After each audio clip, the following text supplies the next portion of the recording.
बहुत ही सौभाग्य का समय है कि प्रभु की असीम दया दृष्टि से हम सभी लोगों को ये सत्संग का परम पावन अवसर मिला है। ये प्रभु की बहुत बड़ी कृपा है और बहुत बड़ी दया कहलाती है। जब भी आपको जिंदगी के बारे में सोचने का मौका मिले, विचार करने का मौका मिले, तो अपने आप को बहुत बड़ा भाग्यशाली समझना चाहिए कि आज हमारे ऊपर प्रभु की बहुत बड़ी कृपा हुई है कि हमारा ध्यान सच्चाई की तरफ प्रभु ने कृपा किया है, दया किया है। चूंकि ये संसार ऐसा है, यद्यपि हमें प्रभु की कृपा से अनमोल दया दृष्टि से प्रभु ने 84 लाख योनियों में से निकाल करके मनुष्य बनाया है। क्या बनाया है? मनुष्य। चूंकि मनु के हम वंशज हैं, सूर्य के पुत्र मनु कहलाते हैं। भगवान कृष्ण कहते हैं अर्जुन से कि अर्जुन, ये ज्ञान कल्प के आरंभ में मैंने सूर्य को दिया था। किसको दिया था? सूर्य। सूर्य ने अपने पुत्र मनु को दिया। मनु ने इक्ष्वाक फिर राजर्षियों को प्राप्त हुआ। फिर वो ज्ञान लुप्त हो गया। लुप्त का मतलब ऐसा नहीं कि गायब, लुप्त का मतलब लोग उसका अनुभव प्राप्त नहीं। वही ज्ञान जो कल्प के आरंभ में मैंने सूर्य को दिया था कि हे अर्जुन, वही ज्ञान मैं तुझे दे रहा हूं। तो अर्जुन आश्चर्य में पड़ गए कि आपकी उम्र तो, आपका जन्म तो इस समय है और सूर्य को आपने वो ज्ञान दिया था। कि गीता में वर्णन है। अर्जुन आश्चर्य में पड़ गए। कहते अर्जुन, ऐसा नहीं कि हम तुम पहले नहीं थे और बाद में रहेंगे, नहीं। जो तुम मोह में पड़े हुए राजा महाराजा, ये भी पहले थे और ये बाद में रहेंगे। जीवन की यथार्थता समझाया भगवान कृष्ण ने कि आत्मा अजर अमर अविनाशी है, शरीर ही मरण धर्म है। शरीर बदलता रहता है और एक दिन ये नाश को प्राप्त हो जाता है। आत्मा अविनाशी है बंधु। तो अविनाशी ज्ञान वो कभी लुप्त होता नहीं, हमेशा मौजूद रहता है। लेकिन जैसे पारस पत्थर किसी के घर में रखा हुआ हो लेकिन पारस पत्थर का पता ना हो, कीमत का ज्ञान नहीं है, तो पारस पत्थर रहते हुए भी हम उसका लाभ उठा नहीं पाए।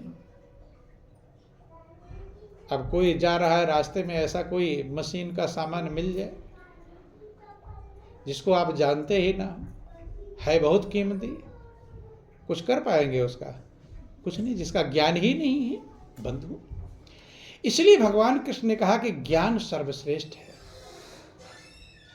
ज्ञान ही आपको हर चीज का प्रयोग करना सिखाता है, चलाता है। जिसका आपको ज्ञान नहीं है उसमें आप धोखा खा जाते हैं। और आजकल आप सुनते होंगे कि बैंक से पैसे भी निकल जाते हैं।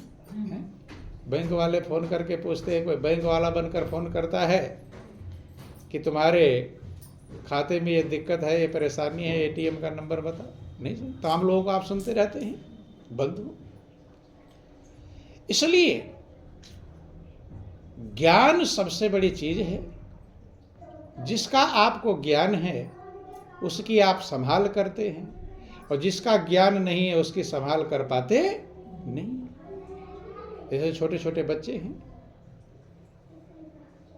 जब आप छोटे बच्चे थे तब सबसे ज्यादा प्रिय क्या था? छोटे छोटे खिलौने प्रिय थे। प्रिय थे कि नहीं प्रिय थे? और आजकल बच्चों को मोबाइल ज़्यादा प्रिय हो गया, खिलौना उधर फेंक, सबसे ज़्यादा प्रिय क्या है? मोबाइल।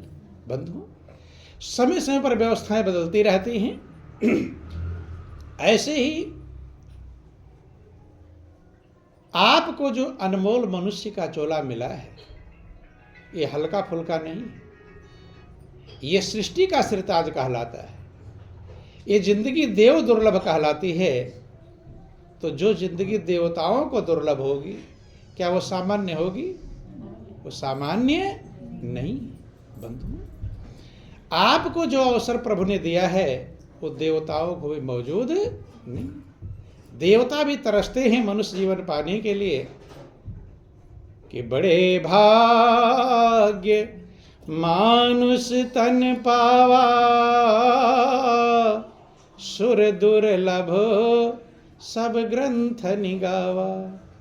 बहुत बड़े भाग्य से आपको मनुष्य का चोला मिला है। देव दुर्लभ है, अर्थात देवताओं को भी दुर्लभ है। जो आप हैं, देवता को भी वो मौका मिलता नहीं। अब सोच लो प्रभु ने कितनी बड़ी कृपा किया है। कम कृपा है कि ज्यादा? लेकिन क्या उस कृपा को एहसास कर पाते हैं? जो प्रभु ने कृपा किया है उसका एहसास हम कर पा रहे हैं, उसका अनुभव कर पा रहे हैं। उस कृपा को हमने स्वीकार कर लिया कि प्रभु ने मेरे ऊपर कृपा किया है।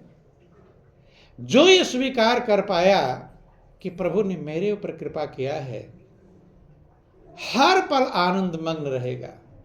चिंता, टेंशन, बेचैनी उसके नजदीक कभी आने वाली नहीं। क्या समझ में आ जाए कि प्रभु ने मेरे ऊपर कृपा किया है।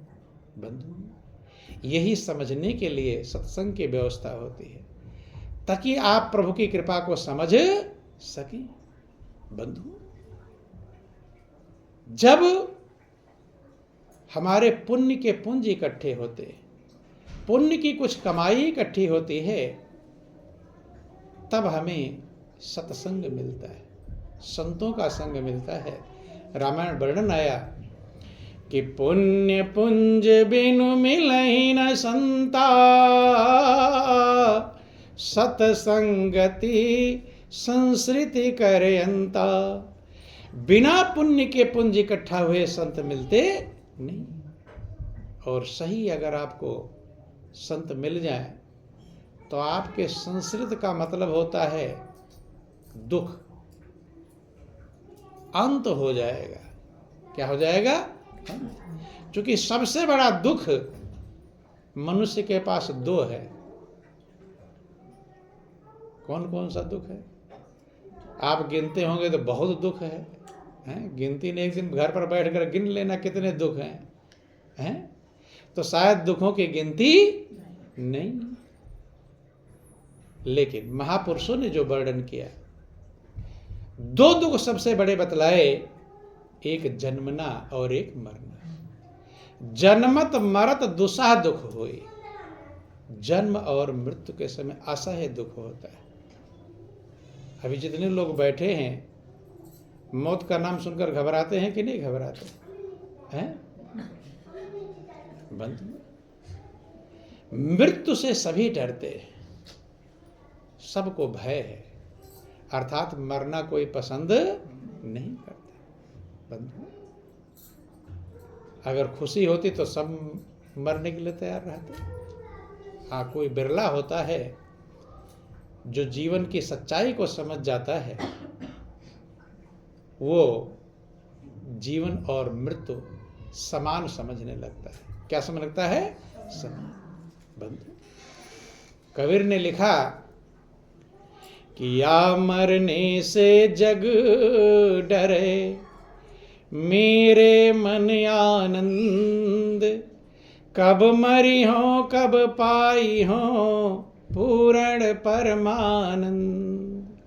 कहते सारा संसार मरने से डरता है, लेकिन मेरे मन में तो आनंद है। कब मरी हो कब पाई हो पूर्ण परमानंद। बंधु, पूर्ण परमानंद अपने आप में मैं कब लीन हो जाऊंगा। जिन्होंने समझा इस बात को, सच्चाई को समझा, वही जिंदगी जीना सीख पाए। नहीं तो आप इस दुनिया में आते हैं, तेरा और मेरा के चक्कर में पड़ते हैं। किसमें पड़ते हैं? तेरा और मेरा। देखो ध्यान से समझना, जब हम आप पैदा हुए थे तो उस समय कोई तेरा मेरा था? छोटे से बच्चे के लिए कोई भी गोद में ले ले उसे कोई फर्क पड़ता है नहीं। फर्क पड़ता है? माँ ले ले, दादी ले ले, पड़ोसी ले ले, दूसरे गांव का कोई भी गोद में ले ले, उस बच्चे को कोई फर्क नहीं पड़ता। लेकिन धीरे धीरे उस समय कोई तेरा मेरा उसके अंतर्गत नहीं होता है। हम आप सभी वहां से गुजरे हैं। धीरे धीरे चालू हो जाता है। क्या होता है? चालू। ये माँ तेरी, ये पिता तेरे, ये भाई तेरे, ये परिवार तेरा, ये पड़ोसी है, ये ना, कि लेते ही जन्म पड़ गए जंजाल मजहब के, और कानों में गूंजने लगे सुरतार मजहब के। मेरा तेरा का चालू हो गया बंधु। पहले थोड़ा मेरा तेरा रहता है, धीरे धीरे और बढ़ता रहता है। और आजकल घरों में जो खटपट चलता है वो किसके कारण से चलता है? घर में सब लोग अपने होते हैं, लेकिन उसमें भी कोई ज्यादा अपना और कोई कम अपना होता है कि नहीं होता? ध्यान देना। बोलो वृंदावन बिहारी लाल। घर में मान लो 10 परिवार हैं, तो उसमें क्या होगा? कोई ज्यादा अपना रहेगा और कोई कम अपना रहेगा। कोई ज्यादा नजदीकी वाला रहेगा और कोई थोड़ा दूर वाला रहेगा। जैसे जब बच्चा पैदा होता है तो सबसे ज्यादा अपनापन किससे होता है? उसका माँ से, और थोड़ा बड़ा हुआ पिता से। माँ सबसे ज्यादा अपनी है, और लोग इधर उधर चले जाएं लेकिन माँ छूट जाए तो दिक्कत है। माँ उठकर जाने लगती है तो भोजन करता हुआ बच्चा खाना पीना सब छोड़कर भागता है पीछे, खिलौना फेंक कर भागता है कि नहीं? जिस खिलौने के लिए रो रहा था, और जब माँ जाने लगेगी तो खिलौना फिलौना सब छोड़कर पीछे भागता है। क्यों? माँ अपनी है। क्या है? अपनी बंधु। लेकिन धीरे धीरे एक दिन वो माँ इतनी ज्यादा अपनी थी, और जो शादी विवाह हो जाता है, बहू आ जाती है, तब अब अपना बदल गया। अब माँ कम अपनी और पत्नी ज्यादा। ये समझना सबके लिए फार्मूला है। हम क्या कह रहे हैं? मेरा तेरा कहीं कम कहीं ज्यादा। अब माता पिता अपनेपन का भाव कम हो गया, अब पत्नी का अपनेपन भाव ज्यादा। बच्चे हो गए तो धीरे धीरे बच्चों, पत्नी जरा सा गड़बड़ कर दिया बच्चों के लिए तो थप्पड़ लगा देता है पत्नी को। पहले ज्यादा कौन थी? पत्नी ज्यादा अपनी थी, लेकिन जब बच्चे हो गए तब बच्चे ज्यादा अपने हो गए, पत्नी भी धीरे धीरे फीकी। ये बदलता रहता है। अपनापन कहीं कम कहीं ज्यादा, और यही मनुष्य के दुख का कारण बन जाता है। कभी कभी घर वाले उतने प्रिय नहीं होते जितना पड़ोसी प्रिय हो जाते हैं। वो ज्यादा अपने बन जाते कि नहीं बन जाते? मित्रता बन गई है। तो घर भर नहीं बैठेंगे, कहाँ बैठेंगे? पड़ोसी के यहाँ बैठे। ज्यादा अपने बन गए कि नहीं बन गए? ध्यान देना। बोलो वृंदावन बिहारी लाल। ये चलता रहता है, और इसी उधेड़ बुन में मनुष्य अपनी देव दुर्लभ जिंदगी को गुजार देता है।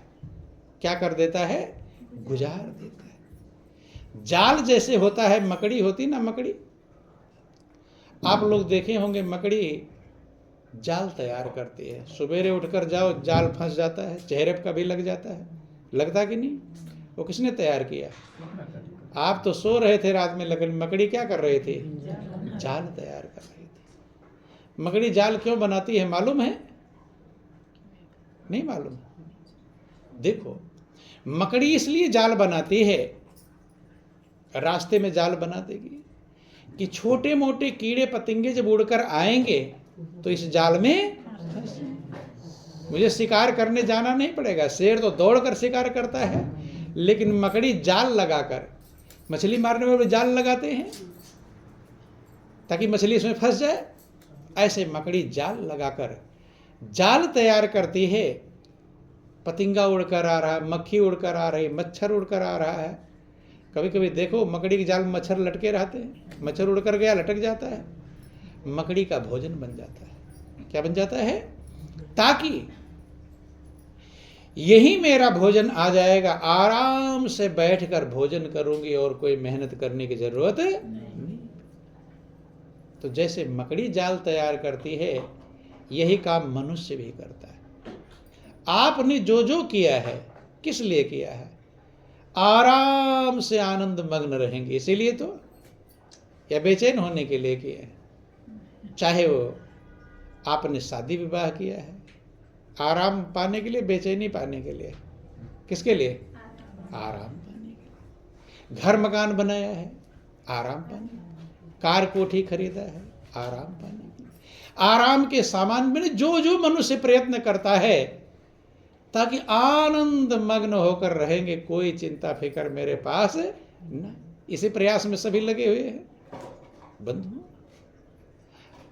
सारे कर्म एक मकड़ जाल है, मकड़ी का जाल। लेकिन कभी कभी आप देखते हैं कि मकड़ी उसी जाल में खुद ही मरकर लटक जाती है, कट जाती है। अर्थात हम अपने बनाए हुए जाल में जिस जिस जाल को तैयार किए हैं खुशी पाने के लिए, वही जाल हमें कभी कभी बेचैनी प्रदान कर दे। करता कि नहीं करता? बंद देखो, ध्यान देना।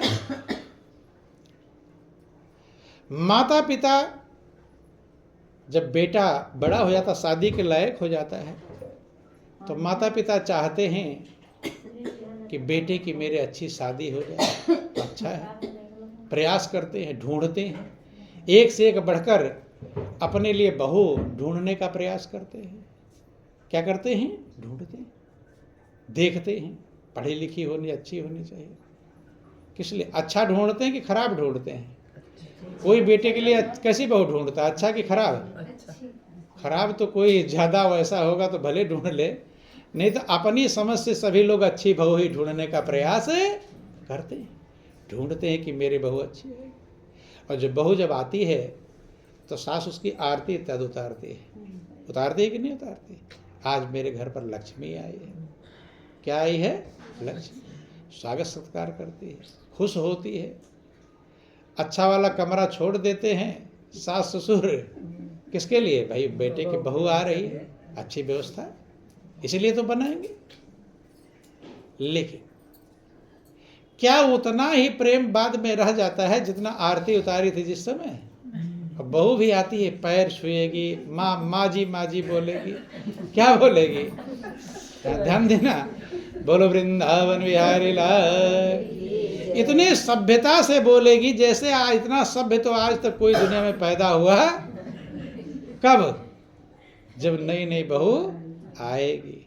और उसके बाद धीरे धीरे क्या होगा? वो अच्छा बनना चालू हो जाता है या धीरे धीरे डाउन होना चालू हो जाता है? डाउन। ध्यान देना बंधुओं, ये गौर करना चाहिए, विचार करना चाहिए। महापुरुषों ने कहा कि जितनी प्रीति प्रारंभ में वही निभावे अंत। प्रारंभ में जितना प्रीति है, अगर लास्ट तक वही निभा लो तो अपने को तो कौन कहे तारे करोड़ अनंत। अपने को पता नहीं कितनों को आप तार देंगे, लेकिन प्रीति पुरानी हो जाती है, निभती नहीं, फीका पड़ जाता है। जैसे कपड़ा पुराना हो जाए, नया नया जब कपड़ा पहनेंगे तो एकदम खुशी रहती है, और जब पुराना वही एकदम ज़्यादा पुराना हो जाता है तो खुशी तो नहीं खुशी रहती है। ऐसे लोगों की व्यवस्था भी है बंधु, ध्यान देना। पुराना हो जाता है, लेकिन महापुरुष कहते हैं कि प्रेम कभी पुराना होता नहीं, और जो पुराना हो जाए उसे प्रेम नहीं कहते।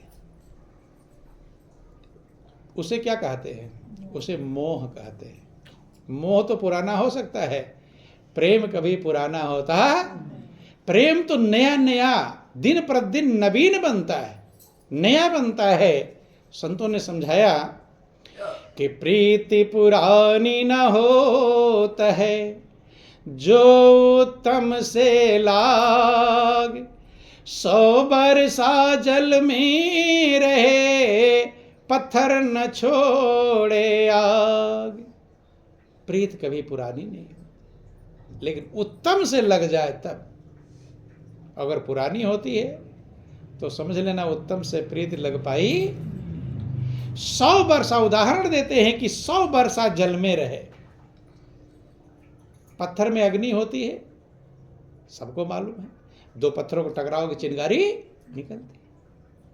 बंधु, उस पत्थर को पानी में डुबा दो, 100 साल बारिश पर बारिश, घन गरजे, बरसे, बारिश होता रहे, ठंड पड़ता रहे, सब कुछ होता रहे, और 100 साल बाद उस पत्थर को निकालो बाहर, अब मारो उस पर हथौड़ा, तो आग बुझ जाएगी या रहेगी?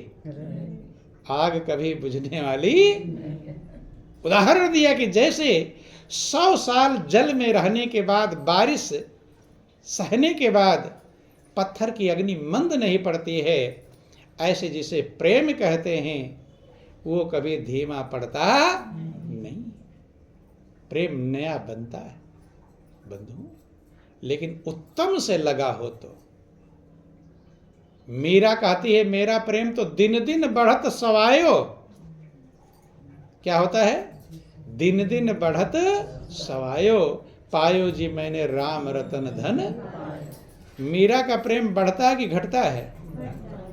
सवायो, 1.25 गुना।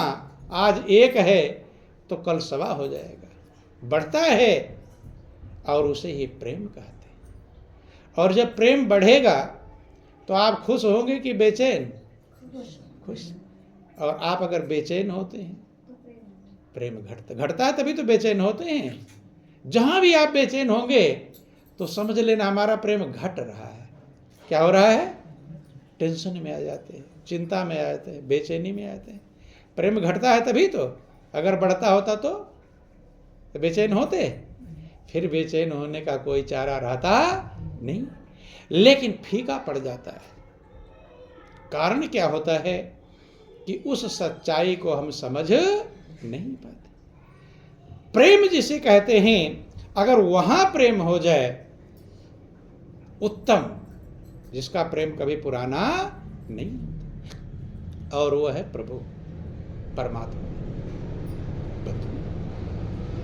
दुनिया ये परिवर्तनशील है, बदलने वाली है, और जब परिवर्तनशील से हमारा प्रेम होगा तो बदलेगा ही बदलेगा। परिवर्तन होगा, बदलाव होगा, लेकिन जो अपरिवर्तनशील है, जो अविनाशी है, जिसका कभी नाश नहीं होता, अगर उससे आपका लगाव हो गया, उससे आपका प्रेम हो गया, तो ध्यान देना, बूढ़े बूढ़े ऐसे लोग हुए। धर्मदास का जिक्र था, 62 साल की उम्र में गुरु ज्ञान पाए थे। कितने साल में? 62 साल की अवस्था थी जब ज्ञान पाए थे। जब प्रभु का सच्चा प्रेम मिला तो प्रेम कभी घटता नहीं, उस प्रेम में कभी बिछोभ नहीं होता, वियोग नहीं होता। दुनिया के प्रेम, महापुरुष इसलिए मोह कहते हैं, उल्टा मत मानना, जनरली लोग प्रेम ही समझते हैं, लेकिन सही प्रेम वही हो पाता है जो सदा रहने वाला। प्रेम कभी खत्म नहीं होता, घटता नहीं। बंधु, दुनिया का मोह भी प्रेम में बदल सकता है, अगर सही प्रेम को आप पहचान जाएं तो। प्रेम करना अगर सीख जाए, क्योंकि जिसने मालिक से सही में प्रेम कर लिया, उसने सारे संसार से प्रेम कर लिया। वो मोह को भी बदल देता है, किसमें? प्रेम में बदल देता है। क्यों? क्योंकि जब उस अविनाशी से प्रेम हो जाता है, जिसका ध्यान ब्रह्मा विष्णु शंकर सभी करते हैं, ब्रह्मा भी करते हैं, विष्णु भी करते हैं, कि विधि हरि हर जाको ध्यान धरत है, मुनिजन सहस 88, और सोई हंस तेरे घट माही, अलख पुरुष अविनाशी।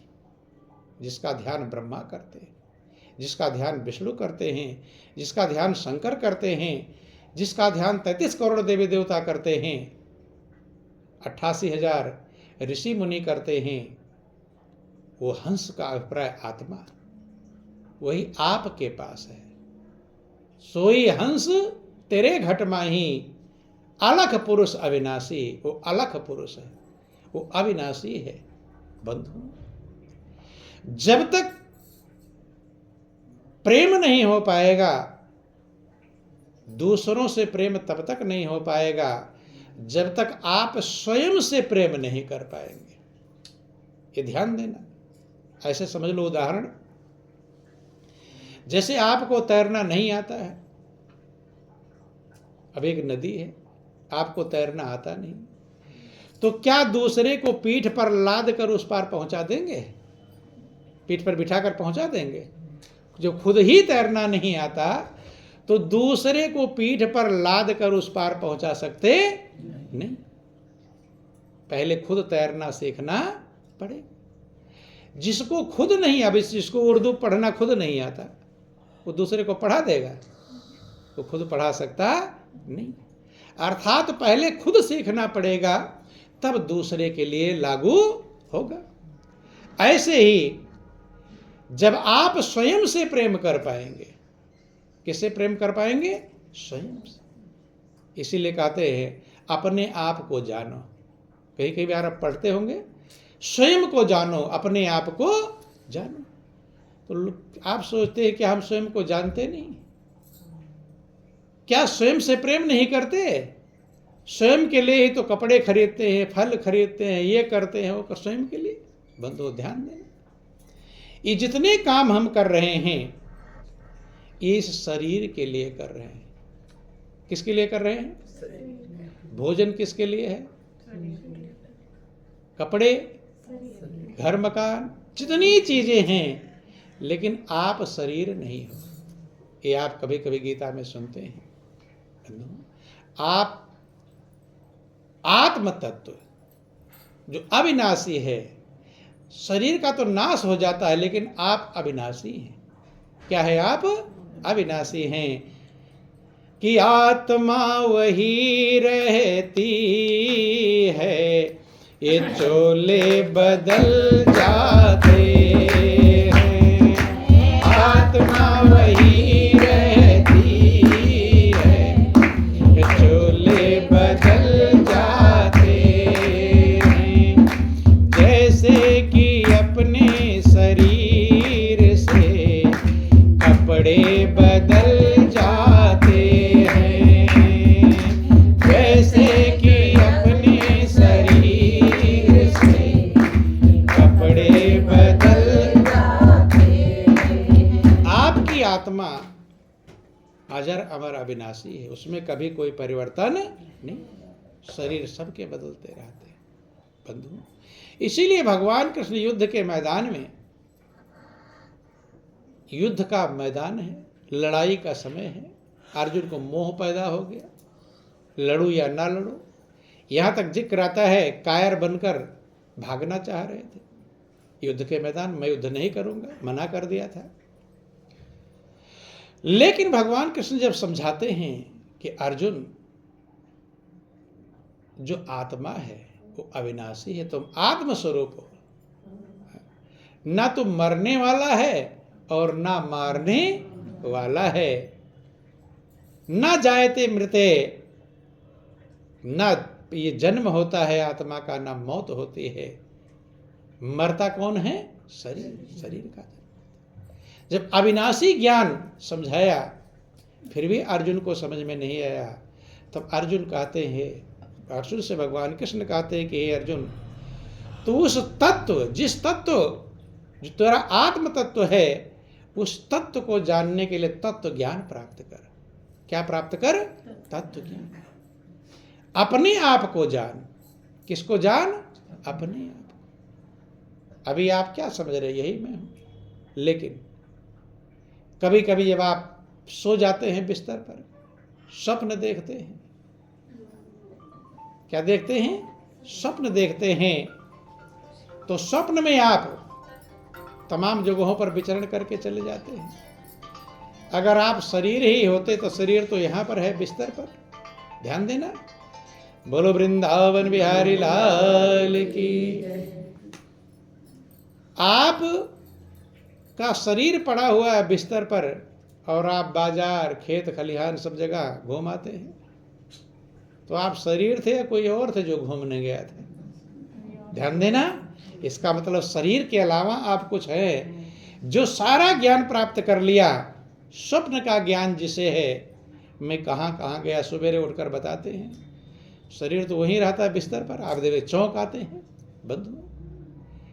अर्थात जिसे इस समय का ज्ञान है कि हम यहाँ सत्संग में बैठे हुए हैं, ये जागृत अवस्था है बंधु। दूसरा स्वप्न की अवस्था है,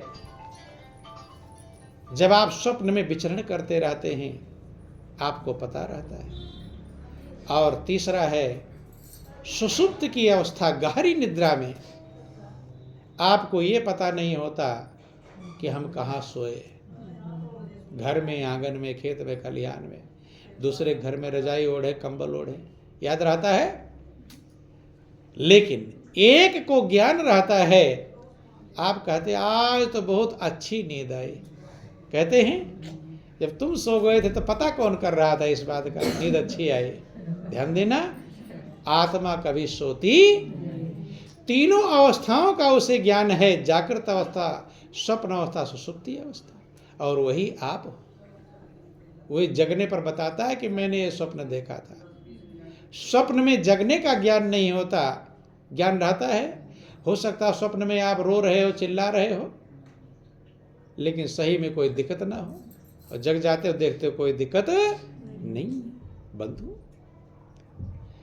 आत्म स्वरूप की जब तक पहचान नहीं होगी, जब अपने आप को आप पहचान कर पाएंगे और उससे आपका लव लग जाएगा, प्रेम लग जाएगा, स्वयं से प्रेम करना सीख जाएंगे, फिर सभी से प्रेम करना सीख जाएंगे, फिर दुनिया का मोह प्रेम में बदल जाएगा।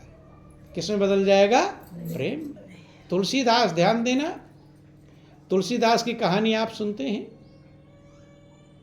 उनको कम मोह था कि ज्यादा है? ध्यान देना। बोलो वृंदावन बिहारी लाल। तुलसीदास की पत्नी उसी दिन विदा होकर पहुंची थी,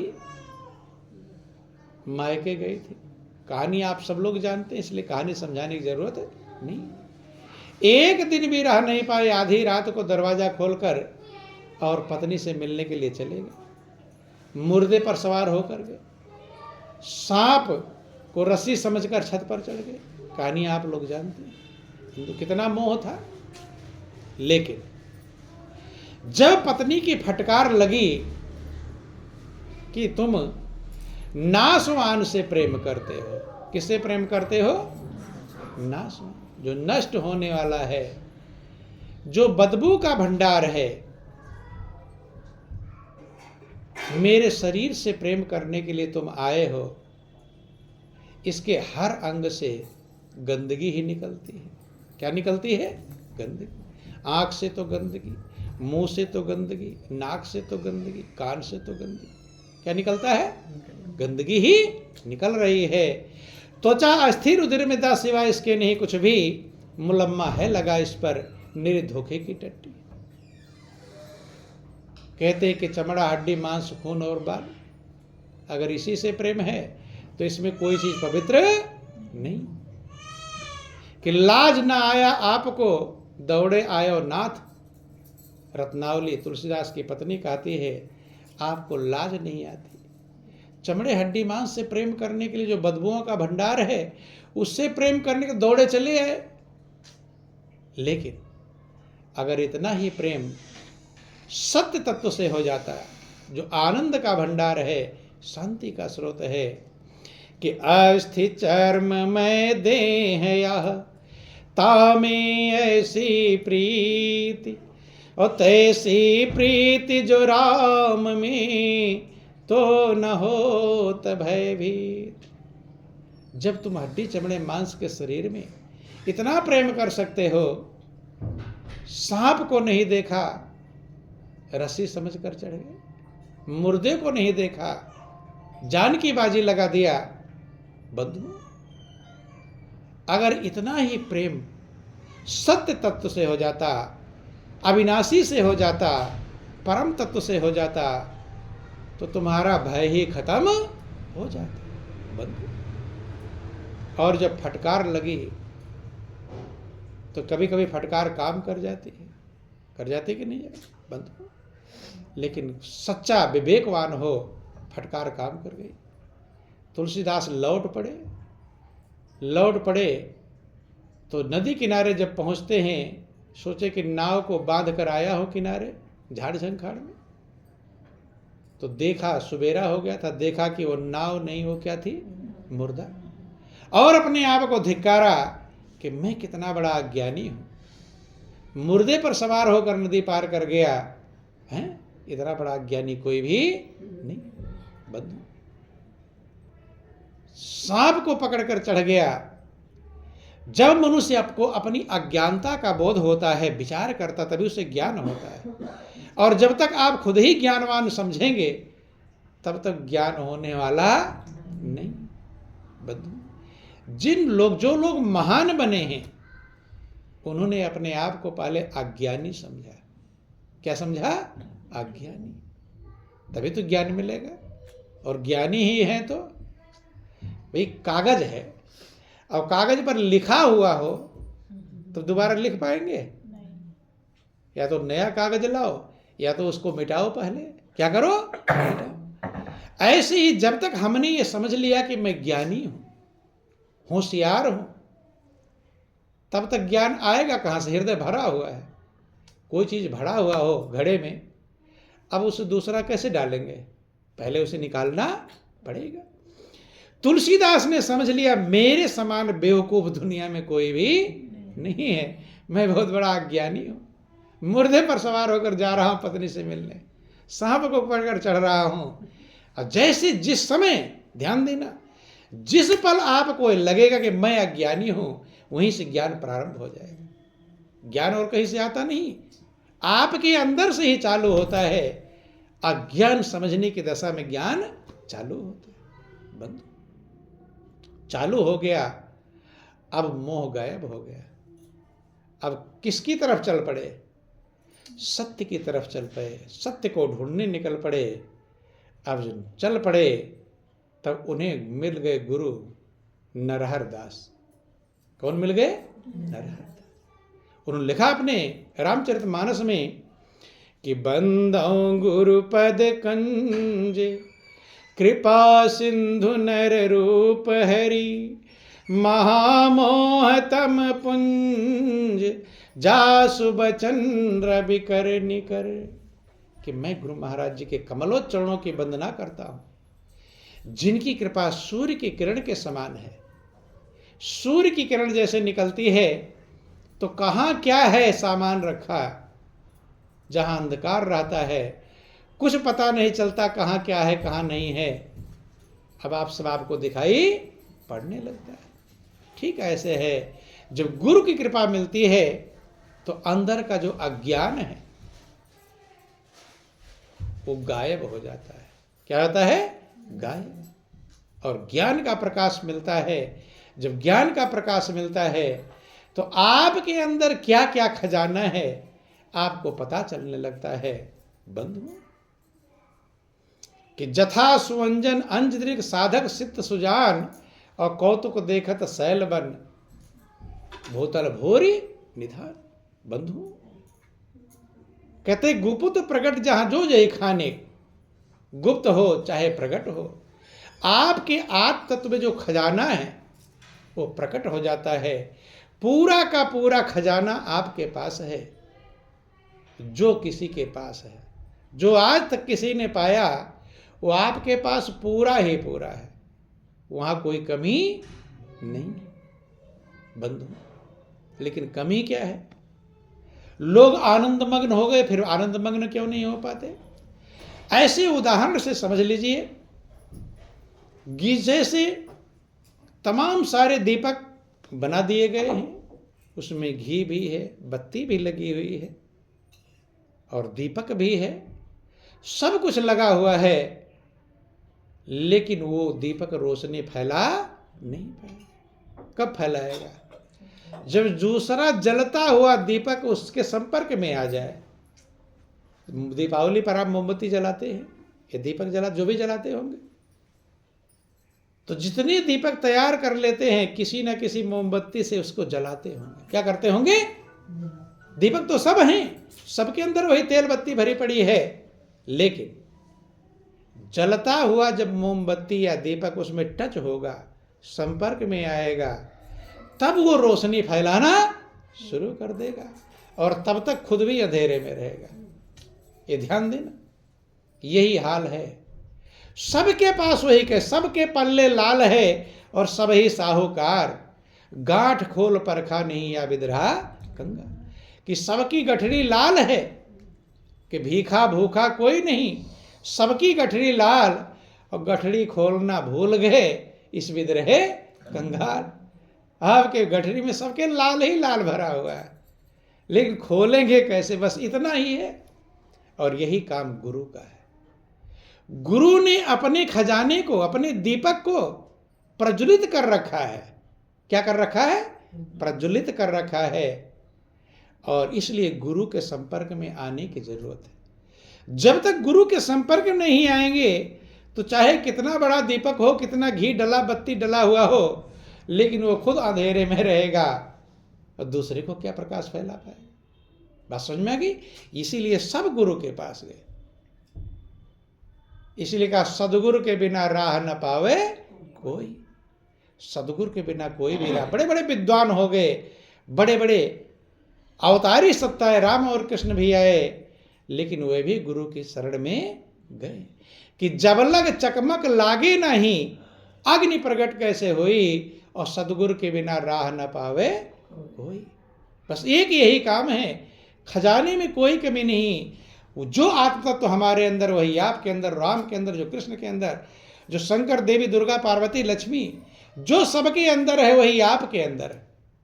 इसलिए तो कबीर ने कहा कि विधि हरि हर जाको ध्यान धरत हैं, मुनिजन सहस 88, और सोई हंस तेरे घट माही, अलख पुरुष अविनाशी।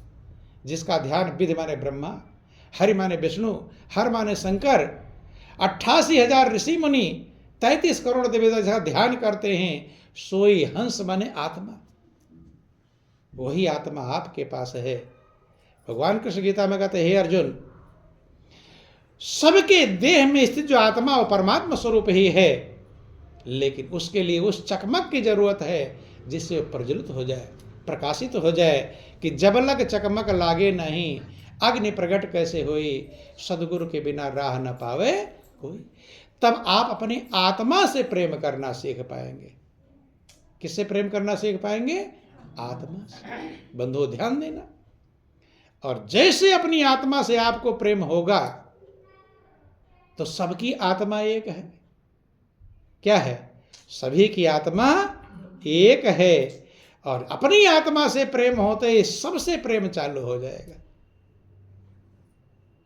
इसी को कहते हैं तुलसीदास जी कि सिय राम मैं सब जग जानी, करहूं प्रणाम जोरी जुग पानी। जो सीताराम, जो प्रभु, जो परमात्मा, जो आत्मा मेरे हृदय में है, वही तो दूसरे के हृदय में भी है, वही तीसरे के हृदय में भी है। और जब ऐसा आपको अनुभव में आने लगेगा तो विरोध रहेगा। विरोध ही तो बेचैनी का कारण है। ज्यादा कम, ज्यादा अपना और कम अपना, उसमें भी झंझट हो जाता है। 2 बहू है किसी के पास, एक बहू ज्यादा प्रिय है, एक बहू कम प्रिय, वहां भी झंझट।